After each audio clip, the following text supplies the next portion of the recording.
तो कल हमारा हो गया था कॉन्केटिनेटिंग एरेज।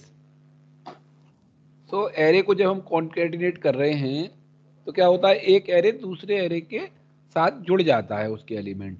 तो इसके अंदर क्या ध्यान रखना है, जब दो एरेज को रो वाइज हम कॉन्केटिनेट कर रहे हैं तो उनकी नंबर ऑफ रोज सिमिलर होनी चाहिए। जैसे यहाँ पर आप देख रहे हैं, जैसे हमारे पास दो एरे हैं, तो उनको आप हॉरिजॉन्टली भी जोड़ सकते हैं, यानी अगल बगल में भी जोड़ सकते हैं और ऊपर नीचे भी जोड़ सकते हैं।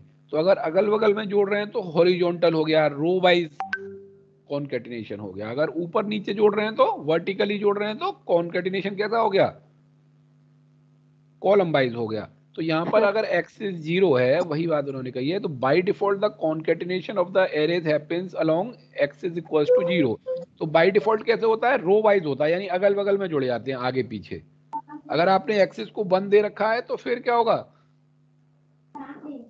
हाइट वाइज ऊपर नीचे जुड़ेंगे। ठीक है, तो जब अगल बगल में जुड़ेंगे तो आपको क्या क्या चीज बराबर होनी चाहिए, नंबर ऑफ रोज बराबर होनी चाहिए। जैसे पहली रो से पहली रो जुड़ जाए, दूसरी से दूसरी जुड़ जाए, तीसरी से तीसरी जुड़ जाए। इस चीज को समझ रहे हैं? Yes sir.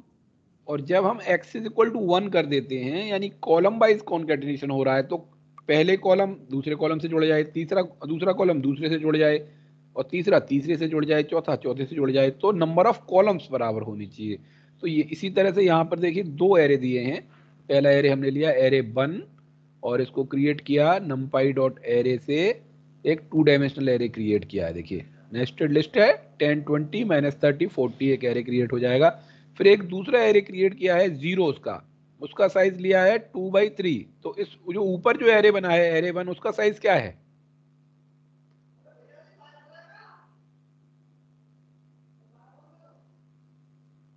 बताइए। एरे 1 जो बना है उसका साइज क्या है? मेरी आवाज आ रही है? सर 1।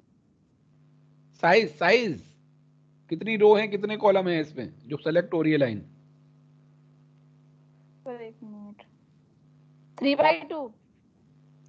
3 कैसे हो गया? तो 3 है ना, 10 20 20 वो -30 40 और 2 और 3। 2 3 तो नीचे है, दूसरी लाइन है, वो दूसरा एरे है, एरे 1 की बात हो रही है। सर 2/2 है।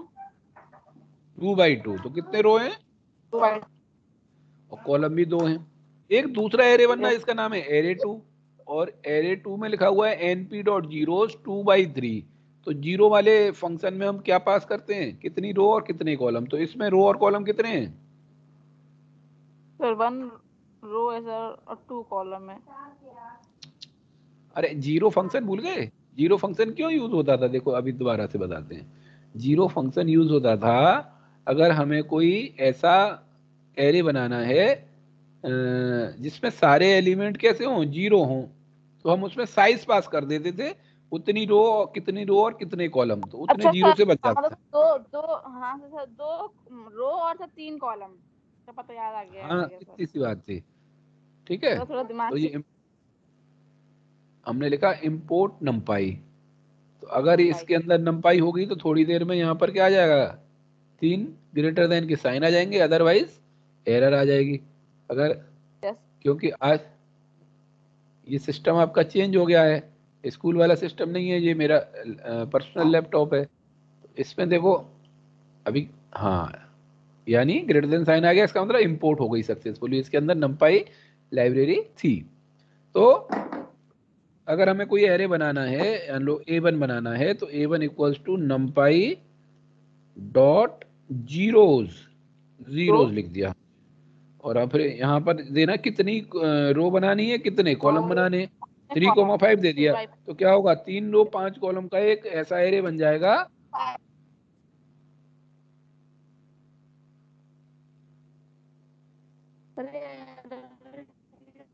बताओ क्या गड़बड़ हुई है? हमें शायद ये डबल एरो लगाने पड़ेंगे, क्योंकि आपको साइज एक उसमें देना है, दो साइज नहीं देने। कंट्रोल सी, कंट्रोल बी, एक टपल देंगे यहाँ पर, 3 और 5, है ना, यस सर। बन गया। तो ये दो जो ब्रैकेट है वो तो फंक्शन के लिए हैं, और अंदर वाली जो है एक टपल दे रहे हैं, इसमें साइज दे रहे हैं 3 और 5। तो A1 बन गया एक ऐसा एरे जिसमें सारे एलिमेंट 0 हैं और 3 रो और 5 कॉलम है वहां पे, ठीक है। तो वही चीज यहाँ पर वो कह रहे हैं, देखिए एरे 1 तो ये बन गया 2x2। एरे 2 क्या बना, जिसमें 2 रो और 3 कॉलम में 0 है, जैसे यहाँ पे बना हुआ है 0 0 0, 2 रो हैं और 3 कॉलम है इसमें। एरे 2 ये है, एरे 1 ये है, दिखाई दे रहा है।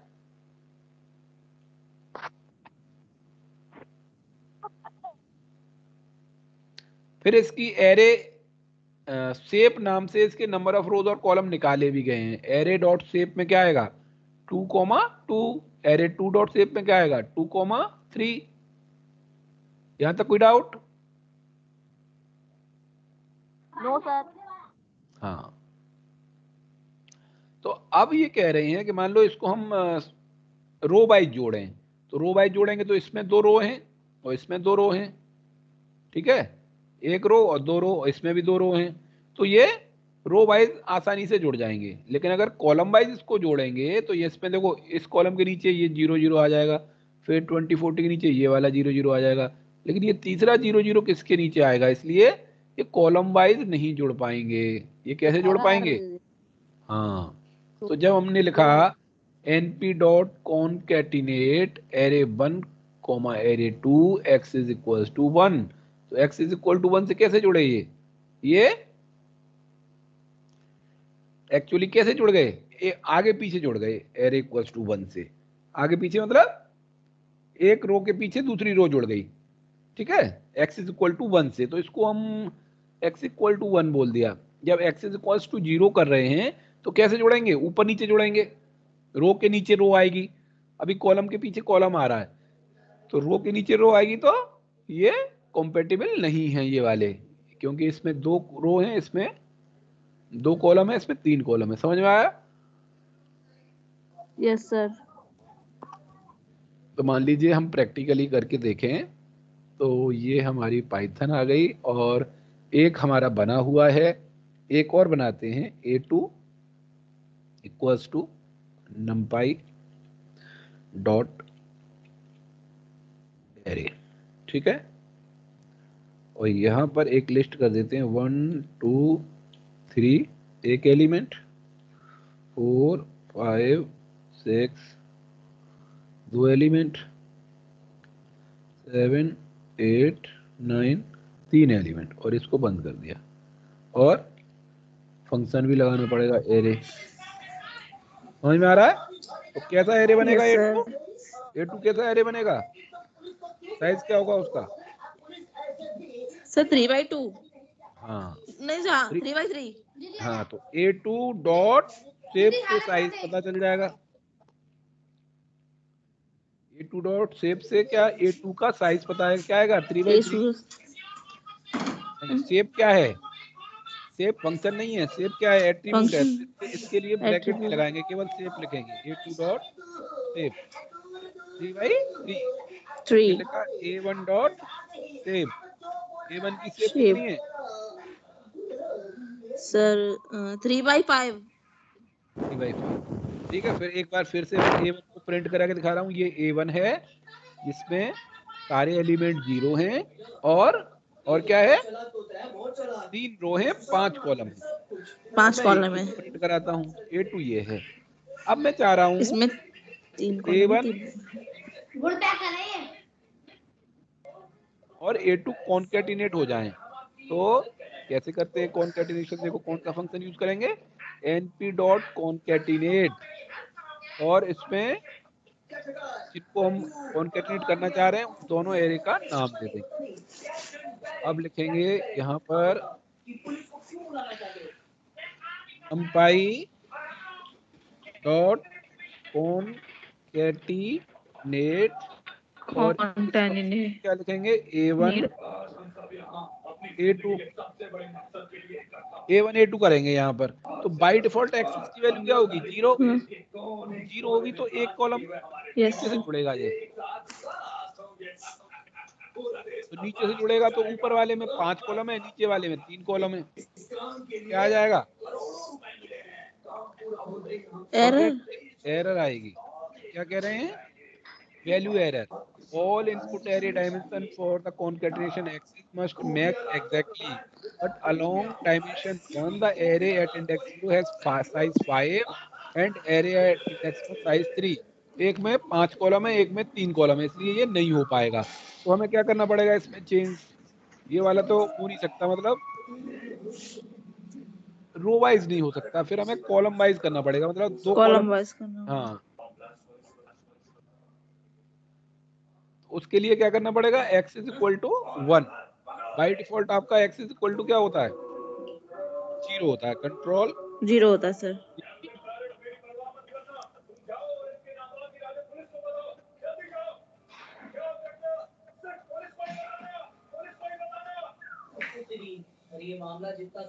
अब क्या होगा?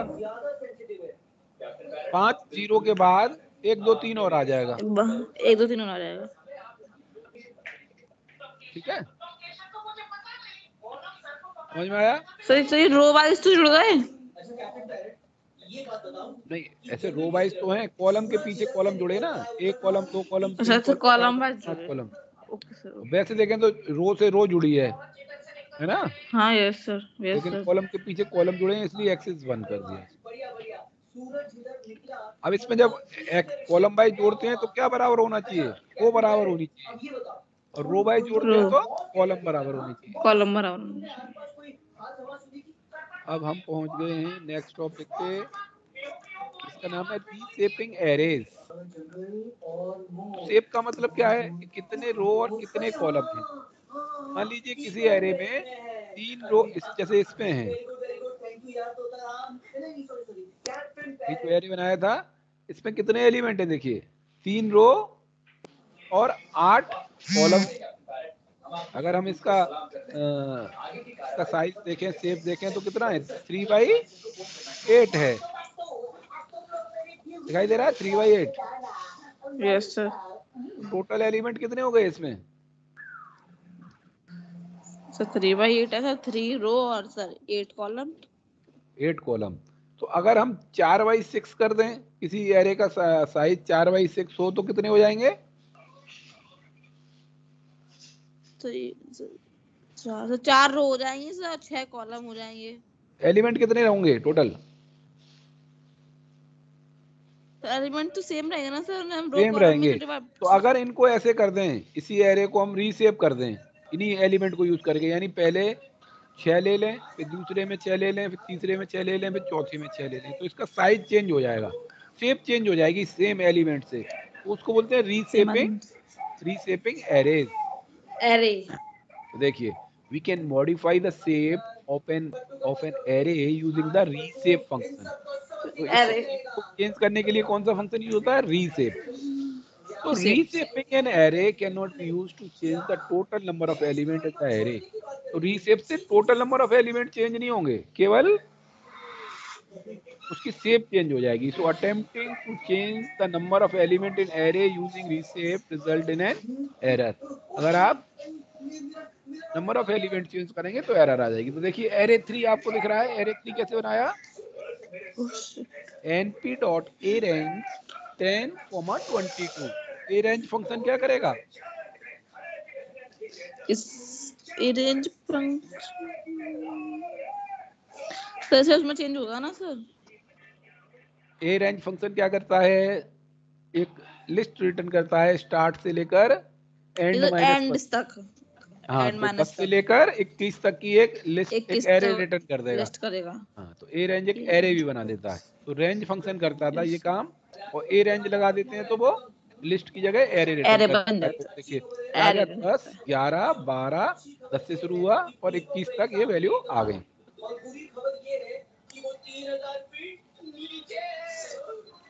ये आपके घर में कोई पिक्चर देख, टीवी देख रहा होगा बगल में ही।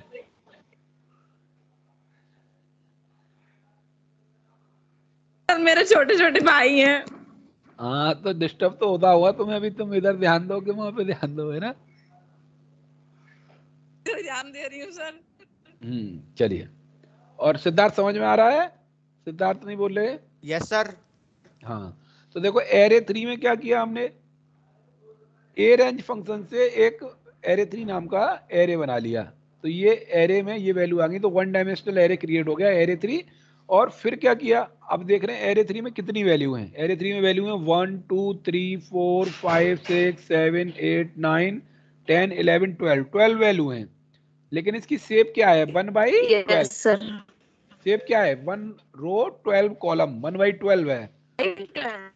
तो अब इसको हमने 3/4 में रीशेप कर दिया, तो 3 रो 4 कॉलम। तो इन्होंने क्या किया, 10 11 12 13 पहली रो में, फिर 14 15 16 17 दूसरी रो में, फिर 18 19 20 21 तीसरी रो में। तो इस तरह से इसकी शेप चेंज कर दी, इसको बोलते हैं रीशेपिंग।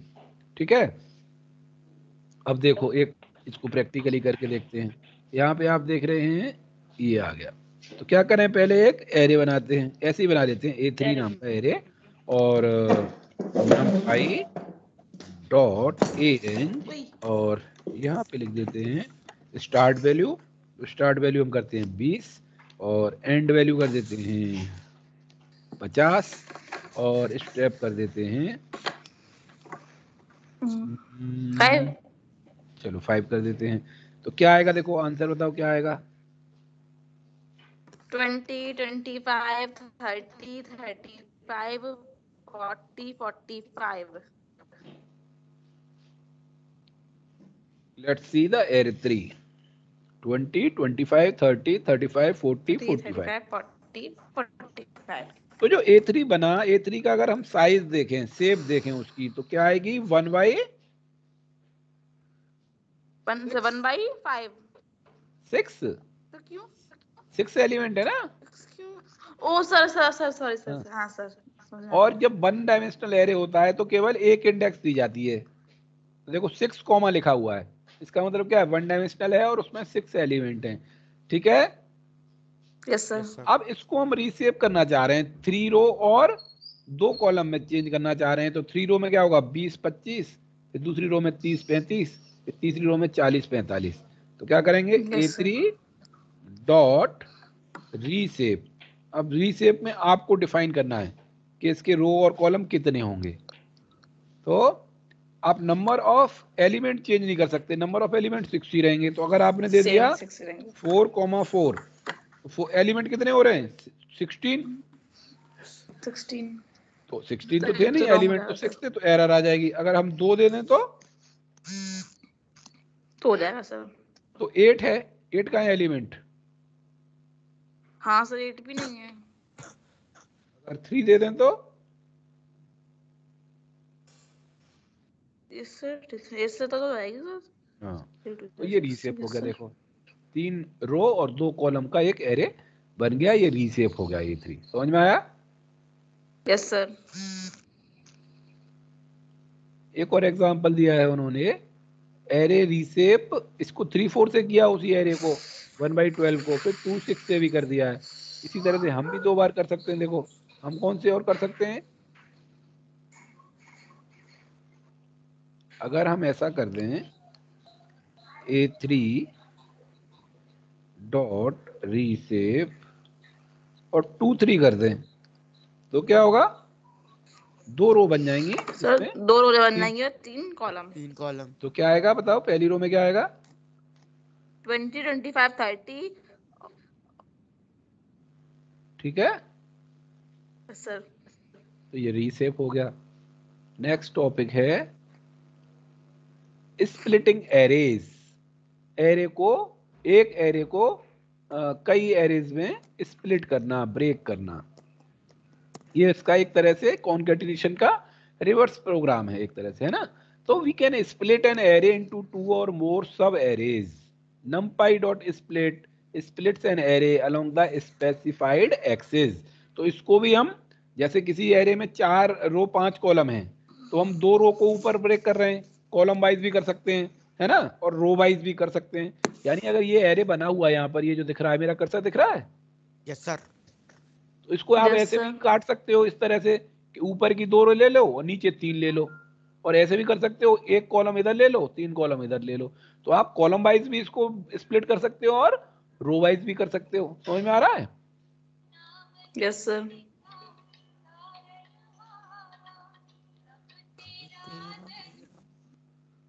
चलिए, तो यहाँ पे लिखा है we can split an array into 2 और मोर सब एरेज, एक से ज्यादा पार्ट्स में भी उसको स्प्लिट किया जा सकता है। So we can either specify the sequence of index values where an array is to be split, or we can specify an integer n that indicates number of equal parts in which the array is to be split as parameter। तो देखिए numpy dot split method से हम कैसे इसको करेंगे। जैसे हमने लिखा बाय डिफॉल्ट क्या होता है, numpy dot split function split along x is equal to 0। तो x इज इक्वल टू 0 का मतलब रो वाइज करेगा इसको, है ना। कंसीडर द फॉलोइंग एरे, तो ये एक एरे दिया हुआ है 5x4 इसका साइज है, 20 एलिमेंट्स है इसके अंदर, और हमने लिखा first comma second comma third numpy dot split array 4।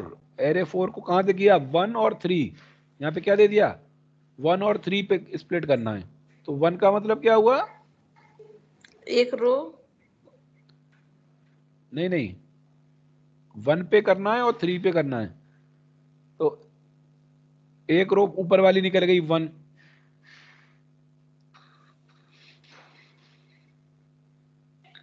so 1 3 indicate the row index on which to split the sub-arrays। तो 1 का मतलब क्या हुआ, 0 इंडेक्स इस रो की थी पहली वाली की, और 1 इंडेक्स इसकी थी -5 वाली की। तो यहां से स्प्लिट करना है दूसरी वाली से, तो एक तो ऊपर निकल गई 10 -7 0 और 20, और एक निकालनी थी आपको नीचे 3 पे। 3 कौन सी है, 0 1 2 3, इस पे करनी है। तो एक पे क्या आएगा एरे 4 में -5 और 30 आ जाएगा। अब एक कौन सी बच गई, 0 1 वाली बच गई, नहीं 0 1 वाली भी 0 1 2 4 और 0 1 लास्ट की 2 बच गई हैं, ठीक है। तो ये तो रो वाइज स्प्लिट हो गया। अगर हमें कॉलम वाइज स्प्लिट करना है तो कैसे करेंगे, फर्स्ट सेकंड थर्ड 3, क्योंकि 3 एरे बनेंगे वहां पर, तो यहाँ वेरिएबल भी 3 देने पड़ेंगे। दिखाई दे रहा है, first C, second C, third C, C for यानी कॉलम वाइज हो रहा है। तो कॉलम वाइज एरे 4 1,2, तो पहले यानी दूसरे कॉलम पे स्प्लिट हो जाएगा, तो एक कॉलम इधर हो गया, फिर 2, फिर बीच वाला हो गया, और फिर लास्ट में ये 2 था तो 3 और 4 इधर आ गए लास्ट में। ठीक है, इसको प्रैक्टिकली करके देखते हैं।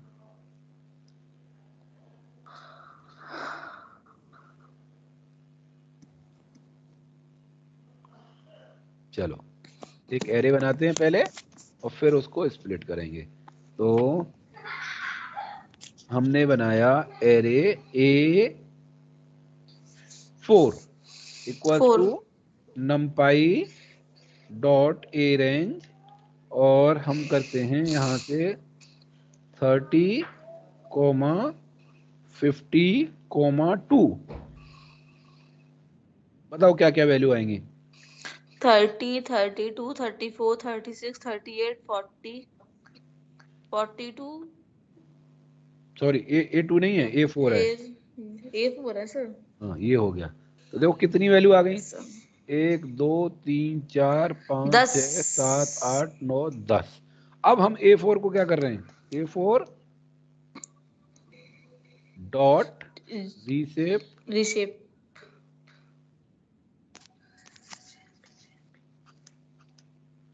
2/3 5।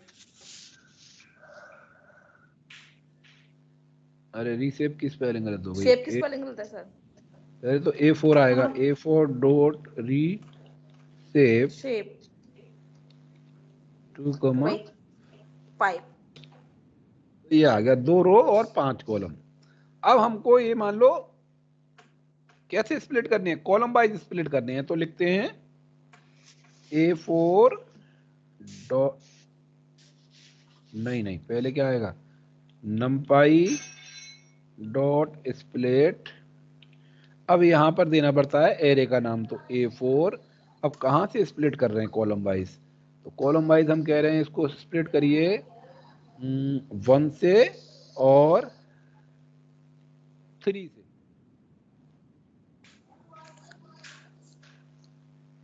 अब ऐसे कर देंगे तो क्या होगा बताओ? 32 42 से होगा सर। नहीं, एरर आएगी कि नहीं आएगी? तो बाय डिफॉल्ट रो से करता है वो, रो इतनी है नहीं है, तो इन्होंने स्प्लिट कर दिया। कैसे कर दिया? बाय डिफॉल्ट 1 और 3 पे देखें तो क्या हुआ, एरे एक 30 बनाया है। अच्छा, इन्होंने एक्चुअल एरे ले लिया यहाँ पर।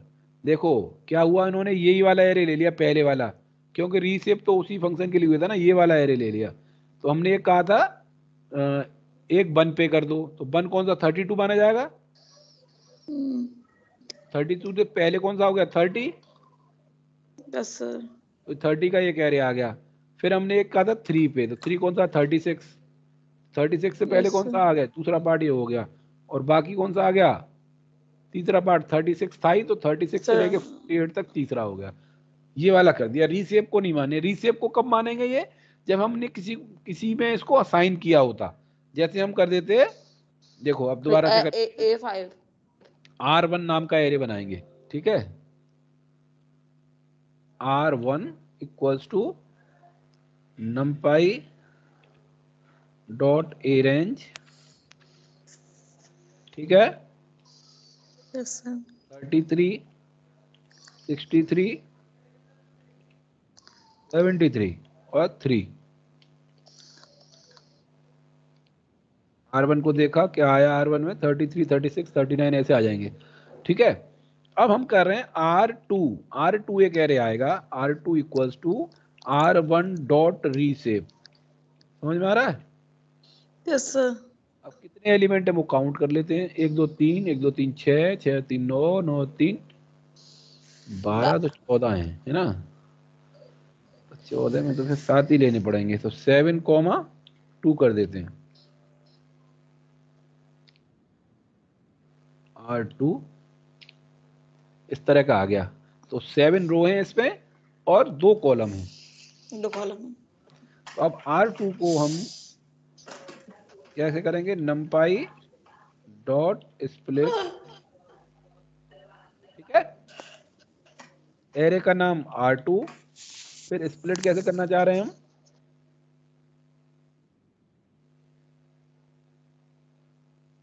2 पर और 5 पर। लेकिन एक्सिस हमें क्या रखना है, एक्सिस इक्वल्स टू 1 कर देते हैं, ठीक है। तो देखिए क्या हुआ, पता नहीं क्या हुआ।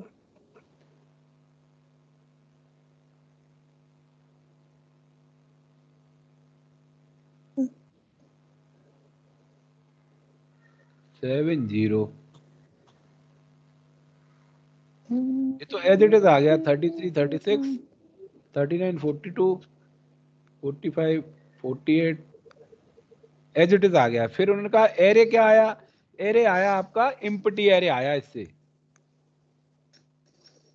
क्यों आया, क्योंकि हम जब कॉलम वाइज कर रहे हैं तो इसमें दूसरा कॉलम है ही नहीं। 0 कॉलम था और 1 कॉलम था, दूसरा कॉलम था ही नहीं। तो अगर फिर हमें इसको क्या करना पड़ेगा, इसी को हम डायरेक्ट करते हैं, numpy डॉट स्प्लिट R2 और यहाँ पर लिखते हैं 2,5। अब एक्सिस बाय डिफॉल्ट होता है 0, तो एक्सिस नहीं लिखते हैं। अब इसको करेगा तब ये इसको रो वाइज करेगा। तो रो वाइज करेगा तो क्या होगा, तो पहले 2 पे किया, यानी इस लाइन पे स्प्लिट हो रहा है, इस वाली पे 2 यही है ना। Yes sir. एक एरे बनेगा 33 36 39 42 का। फिर बनेगा 5, तो 5 कौन सा है, 2 3 4 5, एक इस पे हो रहा है। तो दूसरा बन जाएगा 45 से लेकर 66 45 तक, 40। Yes sir. 66 तक का। और एक तीसरा बनेगा 63 से लेकर 72 तक का, है ना। देखते हैं, तो एक बन गया आपका, देखिए ऊपर 33 से लेकर 42 तक आ गया। और दूसरा आया यहाँ पे, देखो पहला एरे ये वाला है, ये वाला यहाँ तक, ये एरे ओपन ब्रैकेट आ रहा है और यहाँ क्लोज हो रहा है, तो ये पहला एरे है। फिर यहाँ से 45 से लेके यहाँ तक दूसरा है, सेलेक्ट हो रहा है, देख रहे हो। 66 तक, तीसरे में लास्ट की 2 आ रही हैं। समझ में आया? सर अब इसको पता तो नहीं चल रहा, हमें 3 एरे पे ये स्प्लिट हो रहा है, तो हमको क्या करना चाहिए था, हमको ऐसे कर देना चाहिए x1 x2 x3 equals to, अब इसमें ये असाइन कर देनी चाहिए, तो क्या होगा, ये तीनों splitted array x1 x2 x3 में असाइन हो जाएंगे। तो कॉपी किया और इस फंक्शन को इधर लगाया, इधर लगा दिया, तो अब क्या होगा, पहला जो पार्ट है वो x1 में आ जाएगा। देखो x1 को देखो, पहला पार्ट जो स्प्लिट हुआ वो इतना है, x2 को देखेंगे तो वो इतना है, x3 को देखेंगे तो इतना है, और अगर ये किसको हमने स्प्लिट किया था, R2 पूरा कितना है, पूरा R2 ये था, तो R2 तो पूरा ये है। तो देखो पहला पार्ट जब हमने 2 5 से किया है, ऊपर Yes, के sir. 2 आ गए, ऊपर के 2 x1 में चले गए, और फिर 5 तक यानी 2 x2 में क्या है 45 से लेकर यहां तक 60 तक, ये x2 में चले गए, और नीचे के 3, ये 5वीं इंडेक्स ये है, तो 5वीं इंडेक्स से लेकर लास्ट तक इसमें आ गए। समझ में आया? बताइए, एक एग्जांपल और लें क्या? Yes, sir. चलो एक और Yes, एग्जांपल आ ले गया, लेते sir. हैं। T1 इक्वल्स टू, आ गया? Okay, sir. ठीक, इसने तो नहीं समझ में आए तो इसी क्लास को आप रिवाइज करके देख लीजिएगा। तो Yes, sir. नेक्स्ट देखिए, अब आ गए हमारे स्टैटिस्टिकल्स ऑपरेशन ऑन एरेज, है ना, जो हमने 5वें चैप्टर में पढ़े थे, स्टैटिस्टिकल्स मेजर्स, जिसमें मीन, मीडियन, मोड था, स्टैंडर्ड डेविएशन और रेंज था। तो उसको हम पाइथन में कैसे निकालते हैं, है ना, मैक्सिमम, मिनिमम, सम, एवरेज, स्टैंडर्ड डेविएशन। तो देखो इसे भी कर लेते हैं, स्टैटिस्टिकल्स ऑपरेशन ऑन एरे। तो देखो पहला क्या है, यहाँ एक एरे दिया हुआ है, एरे ए, और ये 1 डायमेंशनल एरे है, ऐसे ही एक एरे बी, ये 2 डायमेंशनल एरे है, ठीक है। अब इस पे मैक्स फंक्शन लगाया ए पर, तो इसमें सबसे बड़ा नंबर जो होगा वो रिटर्न कर देगा, तो यहाँ पे 8 आ गया। ऐसे 2 डायमेंशनल लगाया तो उसमें क्या था, 6 था, तो वो रिटर्न हो गया। अगर आपने लिखा है if x is equals to 1 it gives column wise maximum, अगर आपने 2 डायमेंशनल एरे में लिख दिया array B max x is equal to 1, तो कॉलम वाइज 1 में मतलब पहला कॉलम क्या है, 3 और 4, नहीं कौन सा है, 3 और 4 है, तो पहले कॉलम में आया 6, तो रो वाइज मैक्स, अच्छा कॉलम वाइज ऐसे मैक्सिमम आएगा ना, ये पहला कॉलम है, ये दूसरा है, तो अच्छा पहले कॉलम में रो वाइज ही निकालते हैं वो, लेकिन इस वाली रो में कौन सा एलिमेंट मैक्सिमम है, 6 है, फिर नीचे वाली में कौन सा मैक्सिमम है, 4 है, तो इस तरह आ गया। अगर 0 देंगे तो फिर देखेंगे 3 और 4 में 4 मैक्सिमम है, 6 और 2 में 6 मैक्सिमम है। समझ में आ रहा है? Yes, sir. ऐसे ही मिनिमम है, तो इसका ऐसे मिनिमम एलिमेंट निकल आएगा 1 डायमेंशनल और 2 डायमेंशनल में, ऐसे ही सम आ जाएगा, एरे सम में सारे एलिमेंट का सम आ जाएगा, और इसमें भी सारे एलिमेंट का सम आ जाएगा। लेकिन अगर आपको रो वाइज सम या कॉलम वाइज सम निकालना है तो फिर एक्सिस देना पड़ेगा। एक्स इक्वल टू 1 दिया तो क्या आया, यहाँ पर देखो एक्स इक्वल टू 1 पे 3 और 6 जोड़ दिए, 9 और 6 आया एक्स इक्वल टू 1 पर, और एक्स इक्वल टू 0 कर देंगे तो क्या आएगा, 7 और 8। समझ में आ रहा है? Yes, sir. थोड़ा जल्दी हो रहा है ना, करके दिखाऊं?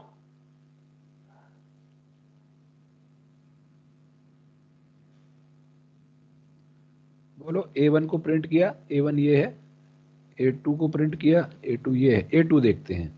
अब A2 टू डायमेंशनल है, अगर हम कोई जैसे हमने लिया था 1 डायमेंशनल, कौन सा था हमारा, A3 देखते हैं, A3 हमारा 1 डायमेंशनल होगा, ये 1 डायमेंशनल है। तो देखो A3 डॉट मैक्स, इसमें तो कोई दिक्कत है नहीं, अरे यार A3 डॉट मैक्स, Spelling गलत हो गई, sir. तो मैक्स में क्या आएगा 45 रिटर्न कर दिया। A3 डॉट मिनिमम, Minimum इसमें भी है कोई दिक्कत नहीं है, तो मिनिमम आ जाएगा 20। 20. ऐसे ही A3 डॉट सम Sum 195, A3 dot Yes, sir. Mean, Mean इसका एवरेज निकल आएगा।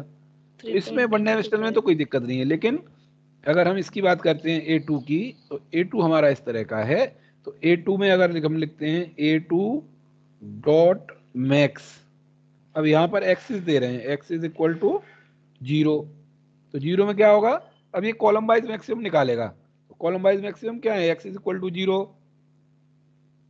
इस कॉलम में कौन सा मैक्सिमम है, 7, तो 7 आ जाएगा, 8 आ जाएगा, 7 8 9 आंसर आ जाएगा, है ना। ऐसे ही लिख देंगे A2 dot Yes, sir. Max X is equal to 1। अब रो वाइज आ जाएगा, पहली रो में 3 है, 3 6 9, 6 9. ठीक है। ऐसे ही मिनिमम हो जाएगा और ऐसे ही सम हो जाएगा। तो A2 dot sum X is equals to 0, बताओ क्या आएगा, यानी इसका सम कितना आएगा, 5 12 12 और 12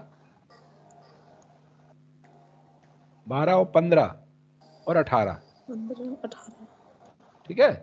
तो ये हो गए Yes, आपके sir. 3 फंक्शन हो गए, मिनिमम मैक्सिमम और मीन भी हमने निकाला। तो मीन भी ऐसे ही निकाल सकते हैं। और ऐसे स्टैंडर्ड डेविएशन अगर निकालना है, स्टैंडर्ड डेविएशन, तो क्या फंक्शन है, एसटीडी। तो एक जो हमारा वन डायमेंशनल एरे था, तो स्टैंडर्ड डेविएशन का तो फॉर्मूला है, लेकिन यहाँ पे हम डायरेक्ट निकाल सकते हैं। A2, ये हमारा A2 था, तो A2 dot STD standard deviation आ गया।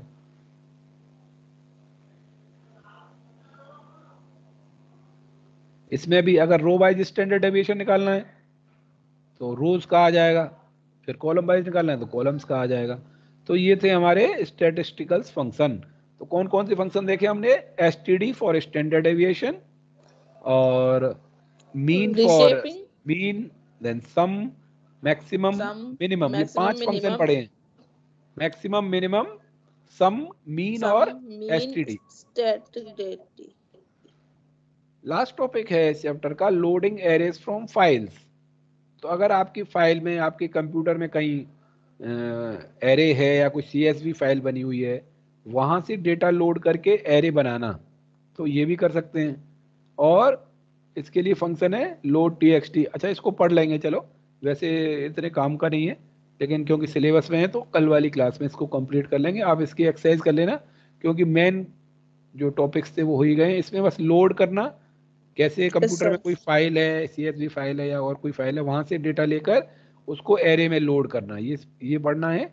और कैसे किसी एरे में अगर पाइथन के अंदर कोई डेटा है, उसको कैसे किसी फाइल में सेव करना, ये दोनों चीजें पढ़नी है हमको। और उसके बाद ये चैप्टर खत्म हो जाएगा कल, ठीक है। एक बार रीड कर लेना और इसके क्वेश्चन आंसर कर लेना, एक्सरसाइज। कोई डाउट हो तो पूछ लेना, ठीक है। Yes sir.